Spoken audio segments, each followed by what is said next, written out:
오늘 114 말씀 요한복음 12장, 13장 함께 합니다. 12장, 13장은 굉장히 중요한 말씀의 어떤 사건들이 많습니다. 12장은 예수님이 있는데 한 여인이 찾아와서 예수님 발 앞에 향유를 붓는 사건하고 예수님이 예루살렘으로 입성하자 많은 사람들이 종려나무를 들고 호산나, 우리 교회 이름이죠. 호산나 다윗의 자손이여 이렇게 찬양하는 내용들도 있고요. 마지막 대중설교를 하는 대목도 12장에 있습니다. 그리고 마지막에 심판의 메시지도 나와 있고요. 그리고 13장은 그 이름하여 유명한 세족시, 예수님께서 손수 제자들의 발을 씻기면서 너희도 그렇게 발을 씻으라 이렇게 하는 장면, 베드로에 대한 예고도 나와 있는 장면이 12장과 13장의 내용을 담고 있습니다. 12장과 13장을 좀 연결시키고자 한다면 먼저 12장은 예수님 발 앞에 향유를 붓는 한 여인이 나와 있습니다. 예수님의 교육적인 방법은 항상 그 옆에 있는 사물, 사건, 상황들을 들어서 설명을 하죠.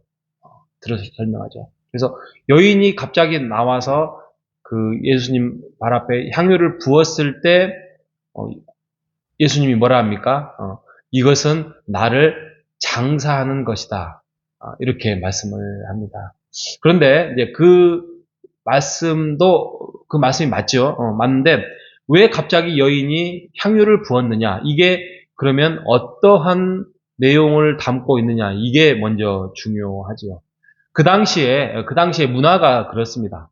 그 당시에 어떤 상대방에 대한 최고의 사랑의 고백의 표현, 그리고 그 사람을 제가 섬기겠습니다, 맞아드리겠습니다라는 유대 혼인 문화에서 나온 거예요. 그래서 축복의 상징이고 어떻게 보면은 그 남편을 맞아드리는 신부가 신랑, 또 아니면은 옆에 주변에 있는 사람들이 신랑을 극대적으로 높이기 위해서 향유를 부어요. 그게 아가서에 나옵니다. 아가서에 1장 3절에 보면 당신의 기름이 향기로워 기름 붓는 향유가 흘러내립니다. 그래서 그 술람미 여인과 그 남자에 대한 그 사랑의 표현으로 그 향유를 붓는 내용이 그 시적으로 표현하는 게 아가서거든요. 그래서 그 사랑의 진정한 표현, 신랑은 이제 나의 주인입니다. 나에게 속합니다. 하나님 안에서 고백합니다라는 표현을 하고 있죠. 그리고 그뿐만이 아니라 왕으로서 세울 때에도 마찬가지입니다. 그래서 우리가 그 유명한 말씀이 그 시편 23편이죠. 23편에 주께서 내 원수의 목전에서 내게 상을 베풀어 주시고, 상은 뭐죠? 화려한 잔치상이죠. 화려한 잔치상을 차려주시고 기름을 내 머리에 부으셨나이다. 이렇게 다윗이 그렇게 고백하지 않습니까? 그래서 하나님께서 우리를 이스라엘 백성을 또 다윗을 왕으로 세워주시고 또 그것으로 최고의 하나님이 사랑으로 표현하는 것이 머리에 기름을 붓는 장면이죠. 그래서 제사장을 세울 때나 또 왕을 세울 때에도 그렇게 머리에 기름을 붓는 장면이 나와 있습니다. 그러니까 구약시대의 그런 문화적인 것들을 알고 그 여인이 그 예수님을 최고의 나의 왕입니다, 나의 주인입니다, 나의 남편으로서의 자기가 할 수 있는 최고의 극대적인 어떤 준비의 액션이지요. 근데 그 향유가 비쌉니다. 비쌉니다. 뭐 이게 1, 20만 원이 아니라 뭐 100만 원, 200만 원, 300만 원을 호가하는 그런 겁니다. 그러니까 이러한 환경 속에서 그것을 그 가난한 여인이 향유를 붓고 예수님을 높이고 사랑의 표현을 하는 헌신의 모습을 가지고 가룟 유다는 뭐라 하죠? 야, 이것을 팔아가지고 가난한 사람을 도우면 훨씬 가치가 있을 텐데, 그 말 속에 뭐가 있죠? 예수님을 하나님의 아들 메시아로 모르는 거죠. 지금 전혀 그러니까 팔았겠죠.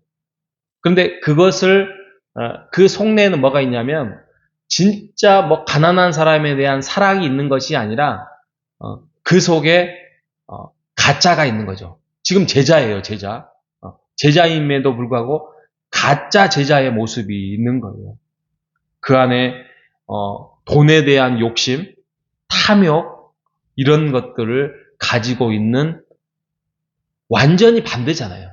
마리아는 어떻게 보면 제자도 아니고 그런데 그 마리아의 그러한 모습의 헌신의 사랑의 모습이 있는 반면에 제자로서 어떻게 보면은 2, 3년을 함께 동거동락하고 먹고 마시고 가르침을 받았던 그의 안에는 탐욕과 욕심과 예수를 팔려고 하는 그러한 나쁜 심성을 가지고 있는 모습을 지금 한 장면 안에 고스란히 우리가 볼 수 있는 것입니다.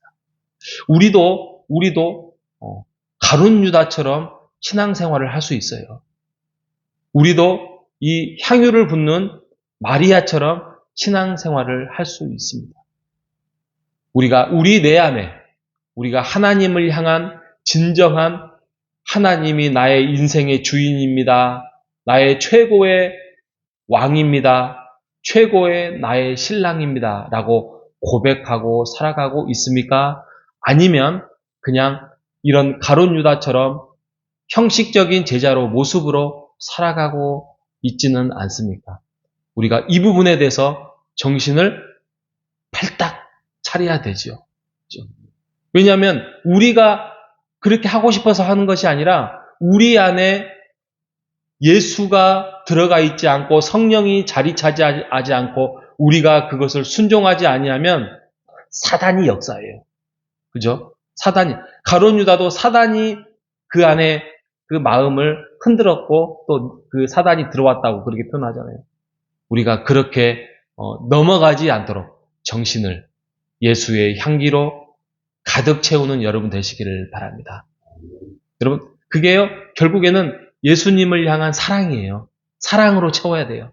예수님이 보여주셨던 사랑이 무엇인지를 우리가 알아서 그 사랑으로 가득 채우는 삶이 필요한 것입니다. 그래서 13장에 세족하는 장면이 나오잖아요. 그 예수님께서 그 당시에는 정말 획기적인 지금 이벤트인데 스승이 제자의 발을 씻는 왕이 하나님의 아들이 인간의 발을 씻는 장면은 그것은 서로 사랑하라. 그거죠. 서로 사랑하라. 내가 너희의 발을 씻어주지 아니하면 너희와 나는 아무런 상관이 없다. 예수님께서 그렇게 선언하고 선포하고 있는 것입니다. 그러면서 너희들도 서로 사랑하라. 이것이 너희를 하나님의 나라를 또 교회를 세워나가는 것이다 라고 말씀하고 있습니다. 여러분, 사랑의 정의가 뭡니까? 사랑의 정의. 사랑의 정의. 맛있는 밥을 사주는 게 사랑입니까? 그것도 그죠. 돈 들어가지요. 시간 들어가지요. 들어줘야죠. 근데 여기서 좀 디테일하게 들어가면 밥을 사주긴 사주는데 내가 먹고 싶은 걸 사주는 것이 아니라 상대방이 먹고 싶은 걸 사주는 것이 사랑이죠. 그죠? 그래서 사랑의 정의, 상대방의 필요를 채워주는 것. 이게 사랑입니다. 그죠? 내가 정해놓은 사랑의 어떤 정의를 행하는 것이 아니라 상대방의 필요를 채워주는 것이 사랑이지요. 이게 구체적입니다. 여러분, 교회 안에서 서로 사랑의 연습, 또 사랑의 훈련을 해 나가는 모습이야말로 그것이 교회를, 하나님의 나라를 확장시키는 것입니다. 그 사랑 안에서 우리가 서로를 배려하고, 기도하고, 아껴주고, 또 연습하는 우리 호산나 교회 되시기를 주님의 이름으로 축복합니다. 하나님 감사합니다. 오늘 요한복음 12장 13장의 말씀이 향유를 붓는 여인도 예수님을 사랑하는 거고, 예수님께서 제자들의 발을 씻는 것도 그들을 사랑하며 너희도 사랑하라고 주는 메시지입니다. 하나님, 우리가 우리 자신을 사랑하고 또 내 중심으로 사랑할 수는 있어도 상대방을 먼저 생각하고 또 내가 좋아하는 사람을 높여주는 것은 쉽지만 예수님께서 하나님께서 교회 안에서 사랑하라고 하는 그러한 명령을 실천하기가 심히 어려울 때가 많습니다. 하지만 그 조건을 내 안에서 찾는 것이 아니라 하나님의 말씀 안에서 우리가 서로를 사랑의 존재로 아끼고 세우고 존중하며 우리가 실천해 나가는 우리 호산나 교회가 될 수 있도록 인도하여 주시옵소서. 하나님, 금년에 얼마 남지 않았습니다. 하나님, 금년에 우리가 하나님의 사랑과 이웃 사랑과 교회 사랑을 잘 실천하며 마무리할 수 있도록 인도하여 주시고, 우리가 내년도에는 부족한 부분들을 새롭게 사랑으로, 예수님을 향한 사랑으로 우리가 세워나고 다짐하는 금년 한 해가 될 수 있도록 인도하여 주시옵소서. 살아계신 예수님의 이름으로 기도합니다. 아멘.